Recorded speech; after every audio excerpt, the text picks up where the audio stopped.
येथे श्रोती विचारिले ग्रामगीते प्रति लिहिणे झाले. त्यात संत देव कासया घातले. स्तुती स्तोत्रे गौरवूनी आपुले गाव उन्नत करावे. सकल लोक हाती घ्यावे. यासी देवाचे गोडवे गावेत कासयासी. काय देव न म्हणता काम नोहे. संता न भजता वाया जाये. आशीर्वाद न घेता येतो क्षय सत्कार्यासी.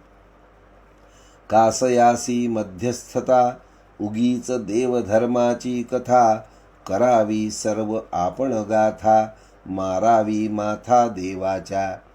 ऐसे देवावरी विश्वासूनी लोक झालेत दुबळे मनी. गाव भिके लागले याच गुणी सोडा देव देव बोलणे. तुमचे म्हणणे मी ऐकले लोक पराधीन आळसी झाले. परी देवाने ऐसे सांगितले कोठे आहे. अहो देवची ऐसा नाही झाला मग सांगेल कैसा इतराला. हा तो विपर्यास केला भित्र्या आळसी लोकांनी. ज्यासी करणे नको काही त्याने द्यावी देवाची ग्वाही. आपुली पापे लपवावी सर्वही पाठी मागे. लोकात वाढवावा भ्रम आपुले चुकवावेत श्रम. देवाची या नामे चालवावे कुकर्म. त्यांनीच समाज बुडविला म्हणून मी तैसे न सांगेल. येथे जे जे केले देवस्मरण ते भित्रे आळसी करायाजन. नाही जाणा निर्धारे देव म्हणजे कर्तव्यशूर. न्याय नीतीचे माहेर क्रांतिकार्याचे दिव्य निर्झर. अग्रसर जगामाजी देव म्हणजे अतिमानव. मानवाचा आदर्श गौरव. त्याचे कार्य ध्यानी राहो स्फूर्ती यावया पुढिलासी. येथे मुख्य देवाचे व्याख्यान नाही केले यथार्थ पूर्ण. देवासी पुरुषोत्तम समजून वागा म्हणालो सर्वांना. मुख्य देवाचे आरंभी स्मरण त्यातही त्याचे एक एक लक्षण. तेच साधकासी व्हावे साधन म्हणून या आठविले. चला विशालतेच्या मार्गी जे गेले ते तरले जगी.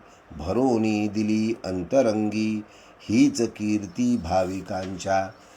मित्र हो गाव व्हावे स्वयंपूर्ण सर्व प्रकारे आदर्शवान. म्हणूनच घेतले आशीर्वचन पूर्वजांचे. आशीर्वाद म्हणजे त्यांचे वचन ऐकोनी घ्यावे देऊनी श्रवण. त्या फळवावे कार्य करोन यासी आशीर्वाद बोलती. लोक थोर आशीर्वाद घेती परी कार्य थोडेही न करीती. तेणेची फजित पावती गुलाम दुर्बळ होऊनी. आमचे आशीर्वादाचे लक्षण थोरांनी करावे मार्गदर्शन. बोधमार्ग उमगावा आपण सफल करावा संकल्प. एरवी थोरांनी म्हणावे शतंजीव. आम्ही व्यसने करावी मृत्यू ठेव. अभ्यास न करिता बुद्धिमान भव. आशीर्वाद कैसा फळे. अंध दुबळा भाविकपणा तो कधीही न रुचे माझ्या मना. संत देवाची निष्क्रिय गर्जना करील तो आस्तिक नव्हे. आम्ही मुख्यता कार्यप्रेरक चालती आम्हा ऐसे नास्तिक. ज्यांचा भाव आहे सम्यक सुखी व्हावे सर्व म्हणूनी. भलेही तो देव न माने परी सर्वा सुख देऊ जाणे. मानवासी मानवाने पूरक व्हावे म्हणून या. ग्रामातील सर्वजन होवोत सर्व सुखी संपन्न. घेऊ नये कुणाचा प्राण समाज स्थिती टिकावी. आम्ही सर्वची संतुष्ट राहू सर्व मिळोनी सर्व खाऊ. राबू सर्व सुखे सेवू जे जे असेल ते सगळे. आमची संपत्ती नसे आमची आमची संतती नसे आमची. कर्तव्यशक्ती ही नसे आमची व्यक्तिशः उपभोगार्थ. हे सारे गावाचे धन असो काया वाचा बुद्धी प्राण. ऐसे असे जयाचे धोरण तो नास्तिकही प्रिय आम्हा. तो तत्वतः नास्तिकची नोहे जो सर्वासी सुखविता आहे. तो देव देव जरी न गाये तरी देवसेवाची त्या घडे.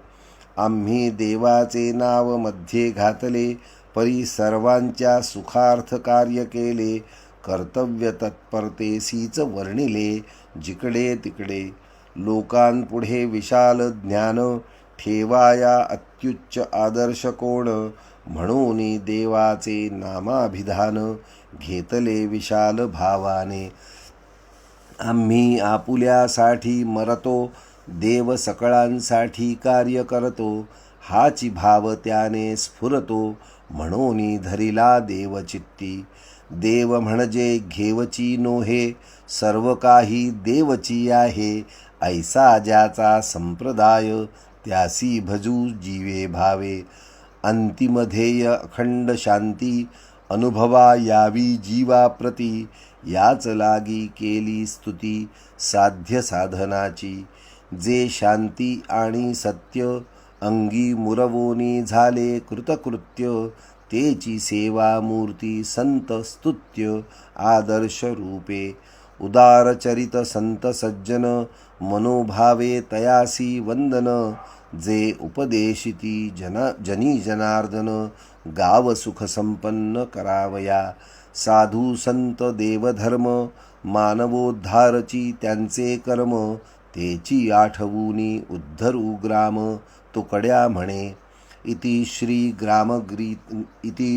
ग्रामगीता ग्रंथ गुरुशास्त्र स्वानुभव संमत. देवसंत वंदोनी कथिले हृद्गत. प्रथम अध्याय संपूर्ण. सद्गुरुनाथ महाराज की जय. अभंग. भूती देव म्हणून भेटतो या जना. नाही हे भावना नर नारी. जाणे भाव पांडुरंग अंतरीचा. न लगे द्यावासाचा परिहार. दयेसाठी केला उपाधी पसारा. जड जीवा तारा नावकथा. तुका म्हणे नाही पडत उपवास. फिरतसे आस धरोनिया. श्री संत तुकाराम महाराज.